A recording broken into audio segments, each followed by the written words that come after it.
Hello, welcome. कैसे हैं आप सब? बढ़िया। चलिए, स्वागत है आपका आपके प्यारे से channel toppers club IAS academy में। और आज हम लोग अपनी फिजिक्स की क्लास में क्लास 12th के कैपेसिटर के सीरीज़ और पैरेलल के कॉन्सेप्ट को रिवाइज करेंगे विद जेईई एंड नीट के कुछ क्वेश्चंस के साथ। ठीक है, तो फर्स्ट ऑफ ऑल पहले बेसिक पता कर लें कि जब कैपेसिटर सीरीज़ और पैरेलल में होते हैं तो उनके इक्विवेलेंट कैपेसिटेंस का फॉर्मूला क्या होता है, पहले ये देख लें, फिर क्वेश्चंस पर हम लोग सीधे सीधे जंप करेंगे। ठीक है, तो जब कैपेसिटर सीरीज़ में होंगे तो फॉर्मूला क्या होगा? कैपेसिटर्स इन सीरीज़। ठीक है, जब कैपेसिटर सीरीज़ में होंगे तो क्या होगा? कैपेसिटर्स वन आफ्टर अनदर इस तरह लगे होंगे। लेट सपोज कि हमारे पास 3 कैपेसिटर हैं जिनका कैपेसिटेंस C1, C2 और C3 है।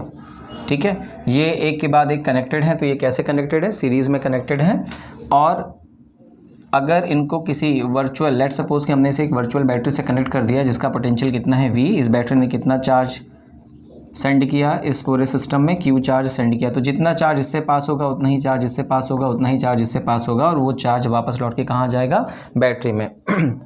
ठीक है, तो इस केस में जब कैपेसिटर सीरीज़ में ऐड होते हैं तब सारे कैपेसिटर्स पर चार्ज सेम होता है। ठीक है, तो ये चीज़ याद रखेंगे कि जब कैपेसिटर सीरीज़ में होते हैं तो कैपेसिटर्स पर चार्ज सेम होता है, सारे कैपेसिटर पर सेम चार्ज होगा और सबका पोटेंशियल अलग अलग होगा। ठीक है, पोटेंशियल अगर हम लोग पहले वाले कैपेसिटर का देखें तो कितना होगा? हमारे पास फॉर्मूला होता है Q is equal to CV। ठीक है, ये हमारा बेसिक फॉर्मूला होता है। इससे अगर हम लोग सबका पोटेंशियल अलग अलग निकालें तो कितना होगा?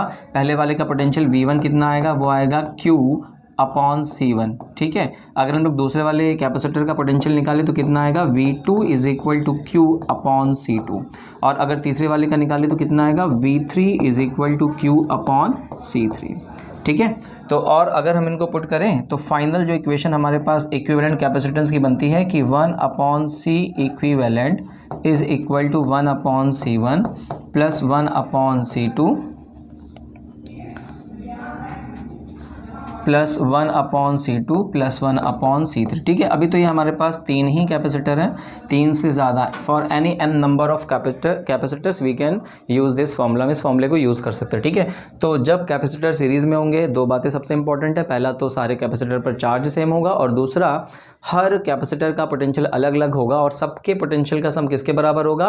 बैटरी या सोर्स के पोटेंशियल के बराबर होगा। जब इन दोनों चीज़ों को अप्लाई करेंगे तो हमें ये फॉर्मूला मिल जाएगा। ये किसी भी n नंबर ऑफ कैपेसिटर्स के लिए हम लोग यूज़ कर सकते हैं। ठीक है, इसके बाद अब हम लोग देखते हैं कि अगर कैपेसिटर्स पैरेलल में हो तो क्या होगा। ठीक है,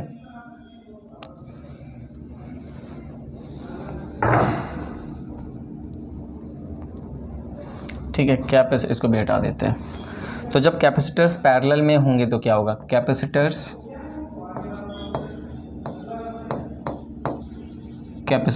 इन पैरेलल। जब कैपेसिटर्स पैरेलल में होंगे तो क्या होगा? ठीक है, तो जब कैपेसिटर्स पैरेलल में होंगे तो कैपेसिटर्स कैसे कनेक्टेड होंगे? इस तरीके से कि हर कैपेसिटर का एक प्लेट दूसरे कैपेसिटर, तीसरे capacitor, n number of capacitors के एक प्लेट के साथ कनेक्ट होगा और उनकी दूसरे प्लेट आपस में एक दूसरे से कनेक्टेड होगी, लाइक दिस। ठीक है, इस कैपेसिटर का जिसका कैपेसिटेंस C1 है, इसकी एक प्लेट ये वाली, ठीक है, ये वाली प्लेट, और इस कैपेसिटर, लेट सपोज इसका कैपेसिटेंस कितना है? C2। ठीक है, इसका कैपेसिटेंस कितना है? C2।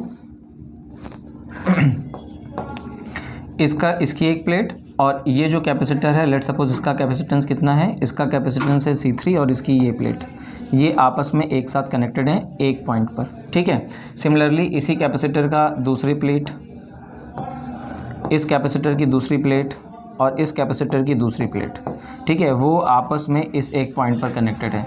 तब हम बोलेंगे कि ये कैपेसिटर्स कैसे कनेक्टेड है? पैरेलल में कनेक्टेड है। ठीक है, इस पूरे सिस्टम में क्योंकि जो कैपेसिटर्स हैं उनकी एक प्लेट एक पॉइंट पर एक साथ कनेक्टेड है, दूसरी प्लेट किसी दूसरे पॉइंट पर एक साथ कनेक्टेड है, तो हम बोलेंगे ये कैपेसिटर्स आपस में पैरेलल में कनेक्टेड हैं। ठीक है, अगर हम इनको एक वर्चुअल बैटरी से अटैच कर दें जिसका पोटेंशियल कितना है? V है। तो हम क्या अज्यूम करेंगे कि बैटरी ने कितना चार्ज प्रोवाइड किया है इस पूरे सर्किट में। लेट सपोज कि इसने Q चार्ज प्रोवाइड किया है, ठीक है। तो जो चार्ज यहाँ पर आएगा उसको वापस कहाँ पर जाना है, बैटरी में वापस जाना है। तो चार्ज यहाँ पर आएगा, बैटरी में जाने के उसे 3 रास्ते मिलेंगे, तो वो स्प्लिट हो जाएगा, चार्ज स्प्लिट हो जाएगा। और लेट सपोज ये पूरा चार्ज Q1 Q2 Q3 के फॉर्म में स्प्लिट हो जाता है। तो क्योंकि इसका कैपेसिटेंस C1 है, लेट सपोज इसमें कितना चार्ज आता है Q1, इसमें कितना चार्ज जाता है Q2, और इस वाले पाथ में कितना चार्ज जाता है Q3। तो इस वाले पाथ में कितना चार्ज गया Q1, इस वाले पाथ में कितना चार्ज गया Q2, इस वाले पाथ में कितना चार्ज गया Q3। ये तीनों चार्ज कहाँ से आए, तीनों चार्ज इनिशियल चार्ज Q से आए। तो we can write total charge Q is nothing but it is equal to the sum of Q1 plus Q2 plus Q3, ठीक। और पैरेलल कॉम्बिनेशन की सबसे बड़ी बात क्लास 10th में आप लोग पहले से पढ़ चुके होते हैं, ठीक है, क्योंकि आप लोगों ने रजिस्टर्स का सीरीज़ और पैरेलल कॉम्बिनेशन पढ़ा था। तो पैरेलल कॉम्बिनेशन में चाहे वो रजिस्टर हो चाहे वो कैपेसिटर हो, उनके पोटेंशियल सेम होते हैं, ठीक है। तो हम ये कह सकते हैं कि जो बैटरी का पोटेंशियल है वही इस कैपेसिटर का भी पोटेंशियल है, ठीक है। इसका भी पोटेंशियल कितना है V, इसका भी पोटेंशियल कितना है V, इसका भी पोटेंशियल कितना है V। यानी जब कैपेसिटर्स पैरेलल में होंगे तो उनका पोटेंशियल सेम होगा। जितने भी कैपेसिटर्स पैरेलल में होंगे उनका पोटेंशियल कितना क्या होगा, सेम होगा। तो सबसे बड़ी बात, पोटेंशियल हर कैपेसिटर का कैसा होगा, सेम। और वो किसके बराबर होगा, वो सोर्स या बैटरी के पोटेंशियल के बराबर होगा, ठीक है। सब पर क्या अलग अलग है, you can see very easily कि सब पर चार्ज अलग अलग है, ठीक है ना। इस वाले पर चार्ज कितना है Q1, इस पर चार्ज कितना है Q2, इस पर चार्ज कितना है Q3, ठीक। अगर हम इस पूरे सिस्टम को हटा करके सिर्फ और सिर्फ एक कैपेसिटर लगाना चाहें, ठीक है, जिसको हम इस बैटरी V से कनेक्ट कर देंगे, जिसका पोटेंशियल V है, और ये सेम चार्ज Q अगर सेंड करे सिस्टम में, लेट सपोज इसका कैपेसिटेंस कितना है C इक्विवेलेंट, ठीक है। तो इसके लिए अगर हम लोग कैपेसिटर का फॉर्मूला यूज़ करें तो क्या हो जाएगा, Q is equal to C equivalent into V, ये फॉर्मूला आ जाएगा। और सेम फॉर्मूला अगर हम इन सब पे अप्लाई करें, जहाँ पर Q is equal to Q1 plus Q2 plus Q3, तो रिजल्ट हमारे पास आता है C equivalent is equal to C1 plus C2 plus C3। और ये तो सिर्फ 3 कैपेसिटर्स हमने लिए हैं, तो ये किसी भी n नंबर ऑफ कैपेसिटर के लिए इक्वेशन ट्रू है, ठीक है। तो 2 बातें याद रखनी है कि जब कैपेसिटर्स पैरेलल में होंगे तो हर कैपेसिटर का पोटेंशियल इक्वल होगा आपस में, और वो किसके बराबर होगा, सोर्स या बैटरी के पोटेंशियल के बराबर होगा। और सब पर चार्ज कैसा होगा, अलग अलग। फॉर्मूला याद रखना है, ठीक है, फॉर्मूला याद रखना है। फॉर्मूला अब देखो याद कैसे रखेंगे सबसे ईजिली हम लोगों के लिए क्या पड़ता है, रजिस्टर की सीरीज़ और पैरेलल के कॉम्बिनेशन का फॉर्मूला याद रखना, क्योंकि हम लोग सबसे पहले पढ़ते हैं, क्लास 10th में हम इसको पढ़ लेते हैं। तो आप ऐसे याद रखो कि कैपेसिटर के सीरीज़ का जो फॉर्मूला है वो रजिस्टर के पैरेलल के फॉर्मूले जैसा है। रजिस्टर के पैरेलल का फॉर्मूला क्या होता है, 1/R1 is equal to 1/R2 plus 1/R3 and so on is equal to 1/R equivalent. तो इसी तरीके से अगर कैपेसिटर सीरीज़ में लगे होंगे तो उनका फॉर्मूला क्या बनेगा, 1/C equivalent is equal to 1/C1 plus 1/C2 up to n number of capacitors. और सिमिलरली रजिस्टर के सीरीज़ का फॉर्मूला क्या बनता है, अगर रजिस्टर सीरीज़ में हो तो जितने भी रजिस्टर्स हैं उनका रेजिस्टेंस ऐड कर देते हैं और वो इक्विवेलेंट रजिस्टर के बराबर हो जाता है। सिमिलरली जितने नंबर ऑफ कैपेसिटर्स लगे हुए हैं हमारे पास पैरेलल कॉम्बिनेशन में, उन सबके कैपेसिटेंस को अगर हम लोग ऐड कर दें तो हमें इक्विवेलेंट कैपेसिटेंस मिल जाता है। इस तरह याद रखेंगे, जो सीरीज़ का फॉर्मूला है रजिस्टर का वो कैपेसिटर के पैरेलल के फॉर्मूले के जैसा है, और जो रजिस्टर के पैरेलल का फॉर्मूला है वो कैपेसिटर के सीरीज़ के फॉर्मूले जैसा है, ठीक है। बस इतना याद रखना है, ये फॉर्मूला याद रखना है और ये कंडीशन याद रखनी कि पैरेलल में क्या चीज़ सेम होता है और सीरीज़ में क्या चीज़ सेम होता है, ठीक है। चलो अब हम लोग जंप करते हैं अपने पहले क्वेश्चन पर। ये क्वेश्चन दे रखा है, ठीक है, ये जेईई मेंस का क्वेश्चन है, जेईई मेंस का क्वेश्चन है, ठीक है, जेईई मेंस का क्वेश्चन है। और इस क्वेश्चन में क्या रखा है कि हमारे पास ये सर्किट है जिसमें कैपेसिटर्स इस तरह लगे हुए हैं। ये है हमारे पास 1 माइक्रोफैरेड का कैपेसिटेंस का कैपेसिटर, ये 5 माइक्रोफैरेड के कैपेसिटेंस का कैपेसिटेंस, ये 4 माइक्रोफैरेड के कैपेसिटेंस का कैपेसिटेंस, और ये 3 माइक्रोफैरेड के कैपेसिटेंस का कैपेसिटेंस। इस पूरे सिस्टम को हम लोगों ने एक बैटरी से कनेक्ट किया जिसका पोटेंशियल कितना है, 10 वोल्ट। हमें बताना है, इस क्वेश्चन में पूछ रखा है कि हमें बताना है कि इस 4 माइक्रोफैरेड के कैपेसिटर पर कितना चार्ज, हमें बताना है चार्ज ऑन 4 माइक्रोफैरेड कैपेसिटर, ठीक है, हमें ये बताना है, ठीक है, ये बताना है हम लोगों को, ठीक है भाई। चलो भाई स्टार्ट करते हैं। तो याद करिए अगर आप इसको अप्रोच नहीं कर पा रहे तो याद करिए जब हमारे पास रजिस्टर्स के कॉम्बिनेशन हुआ करते हैं तो कैसे सॉल्व करते हैं। सबसे पहले हम उस पूरे कॉम्बिनेशन को एक सिंगल रजिस्टर में कन्वर्ट करते हैं, उसके बाद हम फॉर्मूला अप्लाई करते हैं, कौन सा, ओम्स लॉ। उसके बाद हम लोग सबसे पहले क्या निकालते हैं, नेट करंट, कितनी सर्किट ने प्रोवाइड की, और उसके बाद चीज़ें बहुत आसान हो जाती हैं। इसी तरीके से यहाँ पर भी ये कॉन्सेप्ट यूज़ करेंगे, बट यहाँ पे ओम्स लॉ की जगह फॉर्मूला क्या याद रखना है हमको, Q = CV। ठीक है, ये फॉर्मूला हमें याद रखना है। ठीक है, ये फॉर्मूला याद रखना है, ये फॉर्मूला याद रखना है। ठीक, तो चलो भाई अब हम लोग सबसे पहले निकाल लें इस पूरे सिस्टम का इक्विवेलेंट कैपेसिटेंस क्या होगा। ठीक है, इसके लिए देखो क्या करें, जैसे हम लोग रजिस्टर के कॉम्बिनेशन में क्या करते थे, करंट से पहचानते थे ना कि रजिस्टर सीरीज़ में है कि पैरेलल में, उसी तरह हम लोग यहाँ पे चार्ज से पहचानेंगे कि कैपेसिटर सीरीज़ में है पैरेलल में। लेट सपोज इस पूरे सिस्टम को इस बैटरी ने कितना चार्ज प्रोवाइड किया, Q। वो Q चार्ज कहाँ पर आया, यहाँ पर आया। जैसे ही वो यहाँ पर आएगा, क्योंकि उसे वापस कहाँ जाना है, बैटरी के नेगेटिव पोटेंशियल पर आना है। ठीक है, और बैटरी में वापस जाना है तो इसको बैटरी तक जाने के लिए कितने पाथ मिले, 2 पाथ मिले। एक पाथ ये वाला मिला, एक पाथ ये वाला मिला। इसका मतलब इस पाथ और इस पाथ में लगे हुए कैपेसिटर्स आपस में कैसे हैं, पैरेलल कॉम्बिनेशन में। क्यों, क्योंकि यहाँ पर आके चार्ज स्प्लिट हो गया है। ठीक है, यहाँ पर कितना हो गया Q1, लेट सपोज यहाँ पर कितना हो गया Q2। जैसे ही चार्ज किन्हीं पाथ पर आकर के स्प्लिट हो जाएगा, इसका मतलब वो पाथ आपस में कैसे होंगे, पैरेलल में। वो 2 पाथ भी हो सकते हैं पैरेलल में, 3 भी हो सकते हैं, 4 भी हो सकते हैं, नंबर ऑफ पाथ्स हो सकते हैं। ठीक है, इन 2 पाथ पर आकर के क्योंकि चार्ज स्प्लिट हो गया है, इसका मतलब ये है कि ये दोनों पाथ आपस में पैरेलल हैं, इनमें लगे हुए कैपेसिटर्स कैसे होंगे, पैरेलल में। ठीक है भाई, चलो, लेकिन एक बात ध्यान रखना है कि अगर हमें फॉर्मूला यूज़ करना है कैपेसिटर्स के पैरेलल का, तो हम कोशिश ये करेंगे कि हर पैरेलल पाथ में सिर्फ और सिर्फ एक कैपेसिटर किसी तरह बन जाए, क्योंकि उसे यूज़ करना हमारे लिए बड़ा सिंपल होता है। ठीक है, तो इस वाले पाथ में आप देखिए, इस वाले पाथ में सिर्फ और सिर्फ ये 3 माइक्रोफैरड का हमारे पास कैपेसिटर है। बढ़िया बात है, क्योंकि इस पाथ में केवल एक हमारे पास कैपेसिटर, और यही हमें चाहिए। हर पैरेलल पाथ में सिर्फ और सिर्फ एक कैपेसिटर होना चाहिए। ठीक है, इस वाले पाथ में देखिए बहुत कॉम्प्लिकेटेड हो रहा नहीं, यहाँ पर देखो एक 4 माइक्रोफैरड का, इसके बाद 1 है, इसके बाद 5 है। तो पहले हम इसको सॉल्व कर लें, उसके बाद फिर हम इसको बाद में सॉल्व कर लेंगे। ठीक है, तो चलिए यहाँ पर जैसे Q1 आया, Q1 यहाँ पर आया, Q1 यहाँ से पास हुआ, यहाँ पर आया। जैसे ही यहाँ पर अगेन Q1 आया, तो आप देखेंगे कि Q1 को यहाँ तक आने के लिए फिर से स्प्लिट होना पड़ रहा है। इसका मतलब ये है कि ये दोनों पाथ भी पैरेलल में है। इसके बाद चार्ज यहाँ पर आएगा, ये चार्ज Q1 यहाँ पर आएगा, यहाँ पे चार्ज आएगा कौन सा, Q2, क्योंकि इस पाथ में कितना चार्ज जा रहा था, Q2। वो चार्ज Q2 यहाँ पर आया और दोनों चार्ज मिल करके कितना बन जाएंगे, Q बन जाएंगे, और वापस बैटरी में चला जाएगा। तो कहाँ पर चार्ज लास्ट बार डिवाइड हो रहा है, इन दोनों पाथ के अक्रॉस लास्ट बार डिवाइड हो रहा है। तो सबसे पहले इन्हीं दोनों पाथ को देख लेते हैं, क्योंकि दोनों पाथ पैरेलल में है, इनमें लगे हुए रेजिस्टर्स कैपेसिटर कैसे होंगे, पैरेलल में होंगे। तो चलो सबसे पहले इन्हीं दोनों को सॉल्व करते हैं। ठीक है, इन दोनों को सॉल्व करते हैं।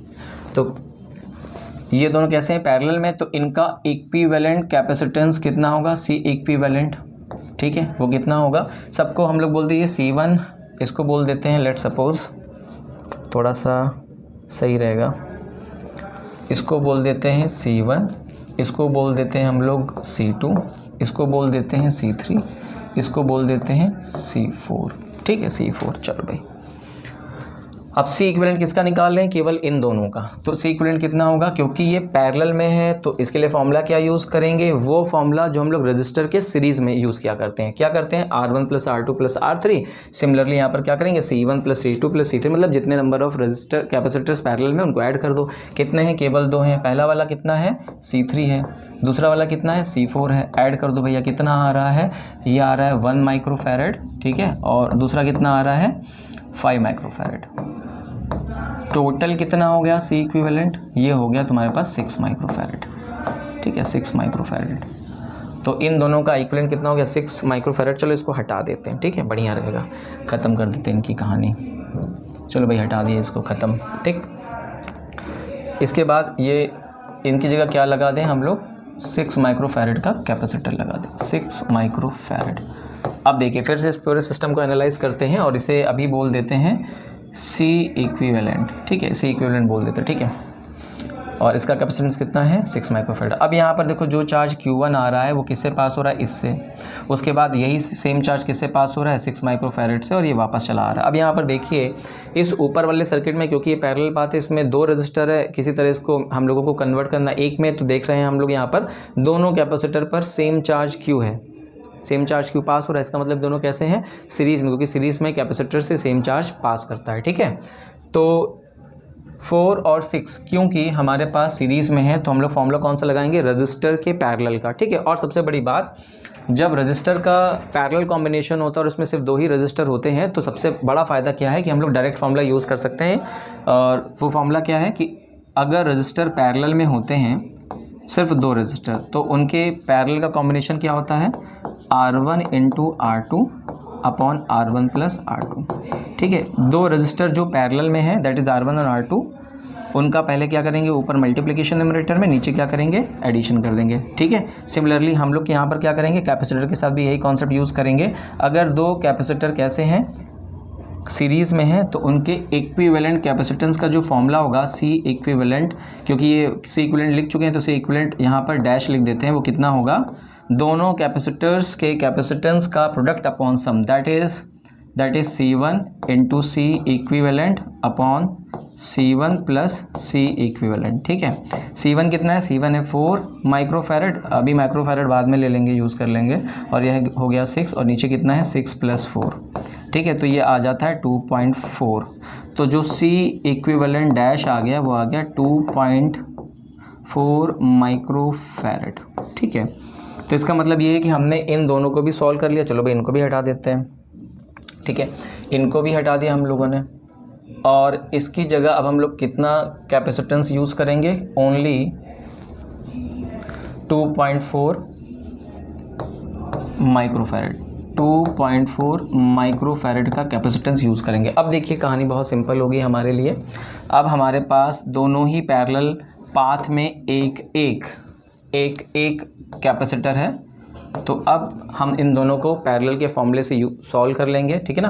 पैरेलल का फॉर्मूला यूज़ करेंगे तो नेट कैपेसिटेंस कितना आ रहा है, तो C नेट कितना आ रहा है हमारे पास। पैरेलल में क्या करते हैं, जो रजिस्टर का सीरीज़ का फॉर्मूला होता है वो उठा के यूज़ कर लेते हैं। यहाँ पर दोनों कैपेसिटेंस का क्या करते हैं, सम, ठीक है। पहला वाला ये कितना है, ये है 2.4, नीचे वाला कितना है 3, दोनों का सम कर दो कितना आ जाता है 3, और ये 5.4 माइक्रोफैरड, ठीक है ना, 5.4 माइक्रोफैरड। ये इस पूरे सिस्टम का नेट कैपेसिटेंस है। इसका मतलब अगर मुझे पूरे सिस्टम का नेट कैपेसिटेंस पता चल गया है तो अब ये देख लें कि इस बैटरी ने कितना चार्ज प्रोवाइड किया है सिस्टम को, ठीक है। चलिए मैं इसको रब कर दूं,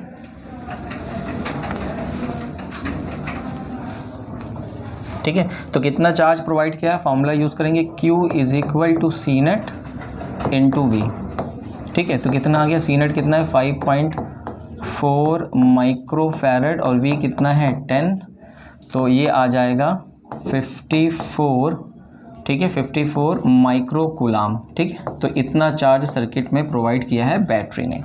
अब जैसे ही बैटरी ने Q चार्ज दिया, ठीक है ना, वो चार्ज यहाँ पर Q1 गया, यहाँ पर कितना गया Q2। अब देखिए 3 माइक्रोफैरड का, इस 3 माइक्रोफैरड के कैपेसिटेंस का चार्ज निकालना हमारे लिए बड़ा आसान है। क्यों, क्योंकि ये इस बैटरी के साथ और इस कैपेसिटर के इस कॉम्बिनेशन के साथ पैरेलल में है। इसका मतलब ये है कि इसका पोटेंशियल वही होगा जो इस बैटरी का पोटेंशियल है। कितना पोटेंशियल है बैटरी का, 10 वोल्ट, तो इसका भी कितना होगा 10 वोल्ट, ओके। तो 3 माइक्रोफैरड की बैटरी का पोटेंशियल कितना है 10 वोल्ट। हमें इसका चार्ज निकालना बहुत आसान हो गया, ठीक है। तो पहले निकाल लेते हैं, हमें किसका निकालना, हमें 4 माइक्रोफैरड के कैपेसिटर के ऊपर चार्ज निकालना है। तो इस पर अगर निकाल लेंगे तो जो टोटल है उससे हमें पता चल जाएगा इसको कितना मिला है, बाकी बचा ऊपर वाले को मिला, फिर ऊपर वाले को भी डिस्कस कर लेंगे, ऊपर वाले पार्ट को भी, ठीक है। ये देख लेते हैं कि 3 माइक्रोफैरड वाले कैपेसिटर को कितना चार्ज मिला है। तो देखते हैं चार्ज ऑन 3 माइक्रोफैरड कितना होगा, Q is equal to C V, ठीक है। इसका कितना कैपेसिटेंस है 3 माइक्रोफैरड, तो 3 माइक्रोफैरड, और इसका पोटेंशियल कितना है, क्योंकि ये पैरेलल में है तो 10 होगा, तो कितना आ गया 30 माइक्रो कूलाम। ये आ गया चार्ज ऑन 3 माइक्रोफैरड कैपेसिटर, ठीक है। इतना चार्ज आ गया, यानी इस पर कितना चार्ज आ गया 30 माइक्रो कूलाम का। टोटल कितना था, टोटल था देखो हमारे पास 54, टोटल 54 था। इसको कितना मिल गया, इसको मिल गया 30, बाकी कितना बचा, बाकी बचा 24। तो 24 ऊपर की तरफ आ रहा है माइक्रो कूलाम का चार्ज, ठीक है। और याद करिए यहाँ पर क्या लगा हुआ था, यहाँ पर लगा हुआ था हमारे पास,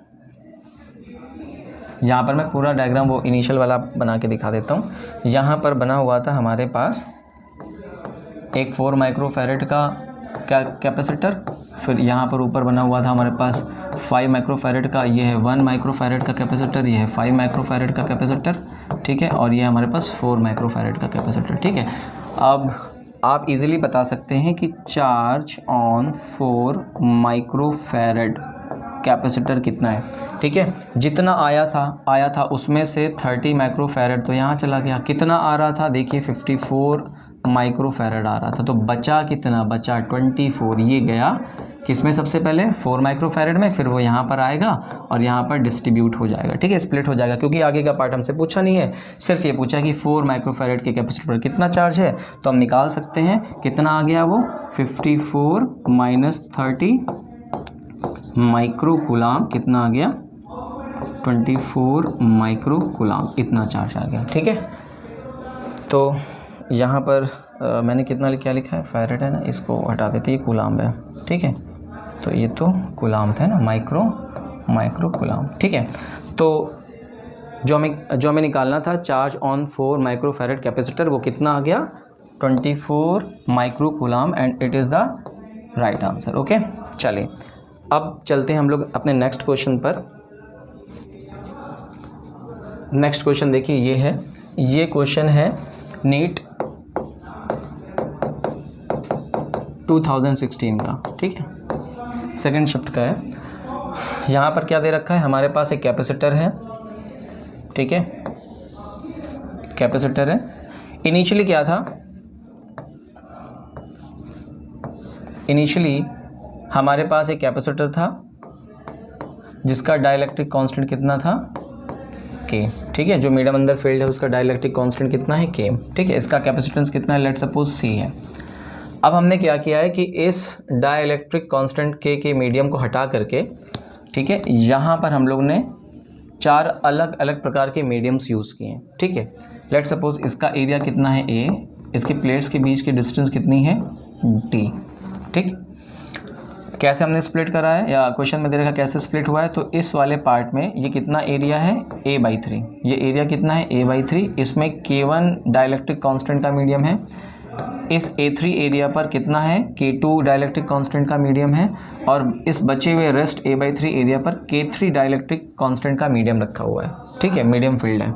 और इस रेस्ट हाफ पर, रेस्ट हाफ किसको बोल रहे हैं, ये टोटल डिस्टेंस कितनी थी d, तो ये d/2 की कहानी है, इतनी लेंथ कितनी है d/2, और ये बचा हुआ कितना है, ये भी है d/2, ठीक है। तो इस आधे d/2 में, या हाफ आधे d/2 नहीं, मतलब d/2 में हमारे पास 3 मीडियम्स अलग अलग हैं जो A/3 एरिया में डिस्ट्रीब्यूटेड हैं। इसका डाइलेक्ट्रिक कांस्टेंट कितना है K1, इसका K2, इसका K3, और इस बचे वाले d/2 के पूरे एरिया A पर हमारे पास एक चौथा डाइलेक्ट्रिक कांस्टेंट K4 का मीडियम है। हमें बताना है कि इस पूरे सिस्टम का इक्विवेलेंट डाइलेक्ट्रिक कांस्टेंट यानी K कितना होगा। इसको ऐसे भी समझ सकते हैं कि अगर मान लो ये हमारे पास एक सिस्टम दे रखा है, हमसे पूछ रहा है कि भाई इस पूरे K1 K2 K3 dielectric constant के मीडियम को हटा दें और सिंपल एक मीडियम यूज़ करें जिसका डाइलेक्ट्रिक कांस्टेंट कितना हो, Q तो K हो, तो इसका मतलब ये है कि K की वैल्यू क्या होगी, ये निकालना है हमको। चलो भाई कैसे निकालेंगे इसको देखते हैं। फर्स्ट ऑफ ऑल हम इसको सॉल्व कर लें। इसका तो हमें पता है कि इसका फॉर्मूला क्या होता है, पैरेलल प्लेट कैपेसिटर है जिसमें डाइलेक्ट्रिक कांस्टेंट K का मीडियम फील्ड है, तो इसका कैपेसिटेंस आपको याद होगा कितना होता है, ये होता है K times of area A epsilon not upon D। D is the distance between the parallel plates, ठीक है। तो ये आ गया हमारे पास, ठीक, ये तो आ गया, ये हमें निकालना है, ठीक है, ये निकालना है। चलिए भाई, और एक बात और, हमने मीडियम्स को रिप्लेस कर तो दिया है बट कैपेसिटेंस तो चेंज नहीं करना है हमको, तो इसका भी कैपेसिटेंस कितना होगा, C ही होगा। तो चलो भाई पहले हम लोग ये निकाल लें कि ये जो मीडियम्स हम लोग ने अलग अलग फील्ड किए हैं इसकी वजह से ये कितना इक्विवेलेंट कैपेसिटेंस बनेगा, ठीक है। चलिए स्टार्ट करते हैं, इस वाले पार्ट को देखते हैं। अब इस वाले पार्ट को मैं हटा दे रहा हूँ, बस हमको ये रिज़ल्ट याद रखना है कि हम लोग ने रिज़ल्ट यहाँ पे क्या देखा है, ठीक है।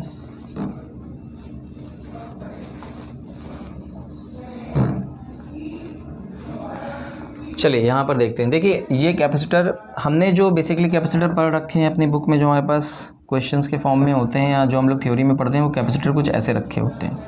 ये कैपेसिटर हॉरिजॉन्टल इस तरह का, ये वर्टिकल ऐसे होता है और ये ऐसे हॉरिजॉन्टल है, तो कैपेसिटर ऐसे रखा हुआ है, हॉरिजॉन्टल रखा हुआ है, ठीक। तो अब हम लोग अज्यूम ये करें कि जैसे ही यहाँ पर कोई चार्ज आएगा, ठीक है, लेट सपोज यहाँ पर कोई चार्ज Q आया, उसको कहाँ आना है, यहाँ पर कैपेसिटर की दूसरी प्लेट से बाहर जाना है, ठीक है। तो जैसे ही वो यहाँ आएगा इस पॉइंट पर, उसको यहाँ पर आना है, तो उसको आने के लिए अब कितने रास्ते मिल रहे हैं, तो आप देखेंगे उसके पास ऑप्शन ये है कि वो इस K1 वाले डाइलेक्ट्रिक मीडियम से पास हो जाए, इस K2 वाले डाइलेक्ट्रिक कांस्टेंट के मीडियम से पास हो जाए, इस K3 के डाइलेक्ट्रिक कांस्टेंट के मीडियम से पास हो जाए, ठीक है। तो चार्ज यहाँ पर आकर के उसके पास, क्योंकि उसे ऑप्शन मिल रहा है, उसे 3 अलग अलग पास मिल रहे हैं, इसका मतलब ये है कि चार्ज यहाँ पर आके स्प्लिट हो जाएगा। और जैसे ही वो स्प्लिट हुआ, इसका मतलब ये हुआ कि ये जो छोटे छोटे पार्ट्स हैं ना कैपेसिटर के, ये किस तरह वर्क करेंगे या बिहेव करेंगे, just like capacitors in parallel. क्यों? क्योंकि ये जो छोटे छोटे पार्ट्स हैं कैपेसिटर के, इनके थ्रू चार्जेस को ऑप्शन मिल रहा है कि वो इनके थ्रू स्प्लिट होकर के जा सकते हैं। और चार्जेस जहाँ पर स्प्लिट होते हैं, जिस पाथ के अलोंग या अक्रॉस स्प्लिट होते हैं, वो कैसे होते हैं, पैरेलल पास होते हैं, ठीक है। इसका मतलब ये तीनों कैपेसिटर कैसे ये तीनों कैपेसिटर कैसे बिहेव करेंगे और ये आपस में कैसे लगे हुए हैं, पैरेलली लगे हुए हैं। तो इसका मतलब ये है कि पैरेलल कैपेसिटर का कॉम्बिनेशन हमें यहाँ पर मिल रहा है, ठीक है। तो चलो सबसे पहले निकाल लेते हैं कि इस K1 डाइलेक्ट्रिक मीडियम जिसका एरिया A/3 है, इस कैपेसिटर का कैपेसिटेंस कितना है, इसका कैपेसिटेंस कितना है, इसका कैपेसिटेंस कितना है, फिर इनको हम क्या करेंगे, पैरेलली ऐड कर देंगे, ठीक है। तो K1 वाले डाइलेक्ट्रिक मीडियम वाले कैपेसिटर का कैपेसिटेंस लेट सपोज कितना है, C1। तो वो कितना होगा, C1 हम लोग ने क्या पढ़ा है, हम लोग ने पढ़ा है K, ठीक है। फॉर्मूला में ऊपर लिख देता हूँ, C = K/A∈0/D, ठीक है। ये फॉर्मूला हम लोग यूज़ करेंगे। पैरेलल प्लेट जिसमें डाइलेक्ट्रिक मीडियम फील्ड हो, उसके लिए फॉर्मूला यूज़ करते हैं। तो इसके लिए डाइलेक्ट्रिक कांस्टेंट कितना है, K1 है। एरिया कितना है, तो कितने एरिया में फील्ड है, तो केवल इतने एरिया में फील्ड है, A/3, तो यहाँ पर लिख देंगे A/3, ठीक है। एप्सिलॉन0 तो क्योंकि परमिटिविटी ऑफ एयर है, फ्री स्पेस है, वो तो चेंज नहीं होगी, तो एप्सिलॉन0। और यहाँ पर D कितने लेंथ में है, तो D/2 पे है, तो यहाँ पर क्या लिख देंगे, D/2, ठीक है। इसका 2 ऊपर चला जाएगा, ये 3 नीचे आ जाएगा, तो C1 कितना बनेगा, C1 बनेगा 2/3 A∈0/D, ठीक है। ये बन गया हमारे पास, ठीक। अब देखिए सिमिलर केस किसके लिए होगा, K2 के लिए भी होगा, सिमिलर केस K3 के लिए होगा, ठीक है। क्योंकि तीनों का ही एरिया सेम है और डिस्टेंस कितनी है प्लेट्स के बीच में, D/2 सेम है, ठीक है। तो हम लोग लिख सकते हैं सिमिलरली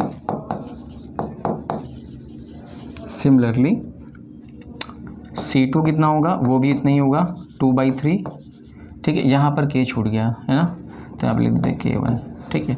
2/3 यहाँ पर लिख देते हैं K2 A∈0 अपॉन लिख देते हैं D। और इसी तरह C3 कितना हो जाएगा, C3 हो जाएगा 2/3 K3 A∈0 अपॉन D, ठीक है।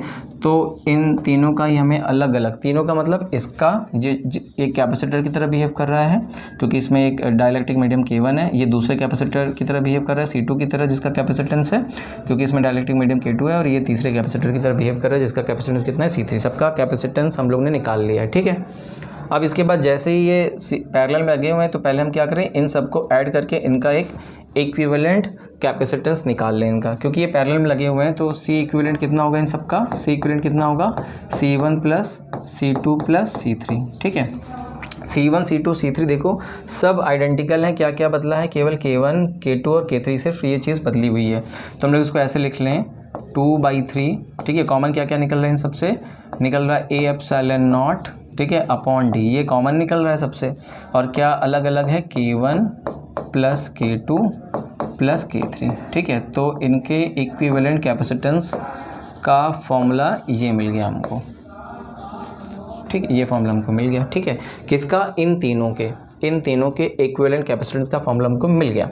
अब जैसे ही हमने इन तीनों को सॉल्व कर लिया, ठीक है, जैसे ही हमने इन तीनों को सॉल्व कर लिया, तो इन तीनों को हटा दो और एक कैपेसिटर इसको नाम देते हैं, जिसका कैपेसिटेंस कितना है, C इक्विवेलेंट, और ये तो है ही हमारे पास C4, यानी C4 के कैपेसिटेंस का कैपेसिटर। अब देखिए इन सबको हटा करके हमने एक इक्विवेलेंट कैपेसिटेंस यहाँ पर यूज़ कर लिया, ठीक है। अब जैसे ही चार्ज यहाँ पर आएगा, अगेन फिर से स्टार्ट करें, जैसे ही चार्ज यहाँ पर आएगा Q, वो यहाँ पर आएगा, उसे कहाँ आना है, पैरेलल प्लेट्स के अपोजिट प्लेट से बाहर निकल रहा है। अब जैसे चार्ज यहाँ पर आएगा, उसके पास कोई ऑप्शन नहीं है, वो पहले यहाँ से पास होगा, देन आफ्टर वो यहाँ से पास होगा, और उसके बाद ही दूसरी प्लेट से बाहर निकल पाएगा।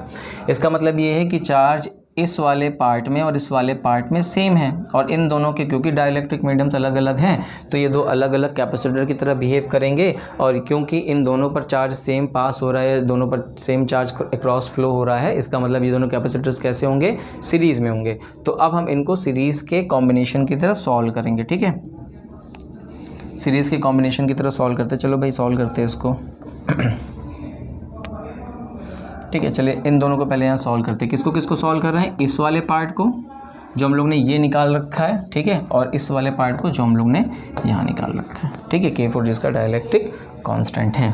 तो कैसे निकालते हैं, जब कैपेसिटर सीरीज़ में होते हैं तो हम लोग कौन सा फॉर्मूला यूज़ करते हैं, रजिस्टर के पैरेलल का, ठीक है। तो चलिए 1/C इक्विवेलेंट, या C इक्विवेलेंट तो यूज़ कर चुके हैं, C नेट ले लेते हैं, ठीक है, C नेट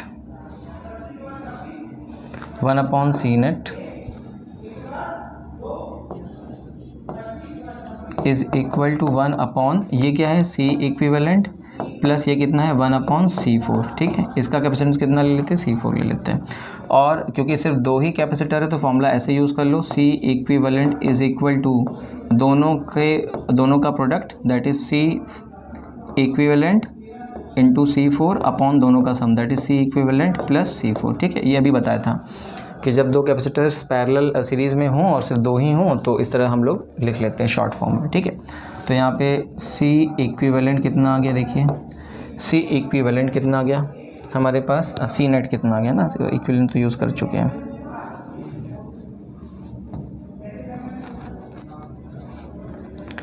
तो C नेट CQ इक्विवेलेंट कितना है, ये है 2/3 A epsilon not upon D, साथ में है K1 plus K2 plus K3, ठीक है। ऐसा करते हैं, इसको रब कर देते हैं, ये याद रखिएगा आप लोग, ठीक है, क्योंकि वहाँ पे स्पेस थोड़ा कम है, तो मैं इसको हटा दूँ, है ना, कोई फ़ायदा नहीं, यहाँ पे करते हैं इस चीज़ को, ये तो खैर याद कर लीजिएगा, ये पूरी चीज़ को मैं हटा दे रहा हूँ, ठीक है। यहाँ पर करते उसी चीज़ को यहाँ करते, ठीक है। तो C नेट कितना आ रहा है, C नेट आ रहा है हमारे पास 2/3 A epsilon not upon D, साथ में आ रहा है K1 plus K2 plus K3, ठीक है।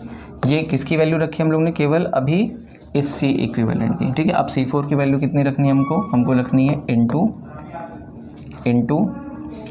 K4 A, ठीक है। इसका एरिया कितना है, C4 मैं आपको निकाल के दिखा देता हूँ। C4 कितना होगा, देखो एरिया तो इसका A ही है तो A लिख दिया, एप्सिलॉन नॉट, ठीक है। लेकिन ये डिस्टेंस कितनी है, डिस्टेंस केवल D/2 है तो यहाँ पर लिखेंगे D/2, ठीक है। और यहाँ पर इसका डाइलेक्ट्रिक कांस्टेंट कितना है, K4, तो फाइनली कितना हो जाएगा, ये हो जाएगा 2A epsilon not K4 upon D, ठीक है। ये चीज़ यहाँ पे पुट कर देते हैं, K4A epsilon not 2 upon D, ठीक है। नीचे क्या करेंगे, इनका सम कर देंगे, नीचे सम करना है तो 2/3 A epsilon not D bracket में है K1 plus K2 plus K3, और यहाँ पर लिखेंगे plus K4A epsilon not into 2/T। तो अब यहाँ पर देखो कॉमन क्या क्या आ रहा है, यहाँ पर तो न्यूमरेटर एज इट इज़ लिख दे क्योंकि मल्टीप्लिकेशन में है, तो ये होगा 2/3 एप्सिलॉन नॉट बाई D, और यहाँ पर कितना है, ये है K1 plus K2 plus K3, ठीक है। और यहाँ पर कितना है, ये है मल्टीप्लाइड में 2K4A epsilon not by D, ठीक है। डिनोमिनेटर में देखिए क्या हमारे पास कॉमन क्या आ रहा है, तो देखिए 2A epsilon not D, 2A epsilon not D ये कॉमन आ रहा है तो ले लेते हैं 2A epsilon not by D, ये कॉमन आ रहा है। अंदर क्या बच रहा है, अंदर यहाँ पर बच रहा है K1 plus K2 plus K3, और नीचे क्या बच रहा है डिनोमिनेटर में इसका 3, और यहाँ पर क्या बच रहा है, यहाँ पर बच रहा है 2K4, सॉरी 2 ले चुके हैं ना, 2 ले चुके हैं तो K4 बच रहा है, K4 यहाँ बच गया, ठीक है, ब्रैकेट बंद। अब यहाँ से देखिए ये जो कॉमन आ रहा है ऊपर नीचे न्यूमरेटर डिनोमिनेटर कैंसिल आउट कर दो, A epsilon not by D epsilon by 2 और 2 कैंसिल आउट हो गया, ठीक है। यहाँ बचा 3 यहाँ पर चला आएगा, तो C नेट कितना आ गया हमारे पास, C नेट आ गया हमारे पास, इसको लिख लेते हैं, ये है हमारे पास K1 plus K2 plus K3, ठीक है, और साथ में है ये डिनोमिनेटर में 3, साथ में है हमारे पास 2 K4 A epsilon not by D, और नीचे कितना आ रहा है हमारे पास, नीचे आ रहा है K4 प्लस ब्रैकेट में आ रहा है K1 plus K2 plus K3 by 3, ठीक है, ये आ रहा है हमारे पास सी नेट। अब हम क्या कर रहे हैं, हम जो हमारे पास इनिशियल कॉम्बिनेशन था डिफरेंट डाइलेक्ट्रिक कांस्टेंट की मीडियम्स का, उनको हटा करके एक सिंगल मीडियम रख रहे हैं जिसका डाइलेक्ट्रिक कांस्टेंट K है, क्योंकि अब ये पूरा एरिया ऑक्यूपाई करेगा।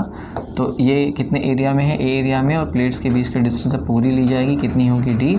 अब अगर हम इसमें फॉर्मूला अप्लाई करें, ठीक है, पैरेलल प्लेट कैपेसिटर के कैपेसिटेंस का, जिसके बीच में K डाइलेक्ट्रिक कांस्टेंट का मीडियम रखा हुआ है, तो उसका कैपेसिटेंस कितना आता है, यह आता है A epsilon not dielectric constant K upon D, ये आ जाता है कैपेसिटेंस, ठीक है।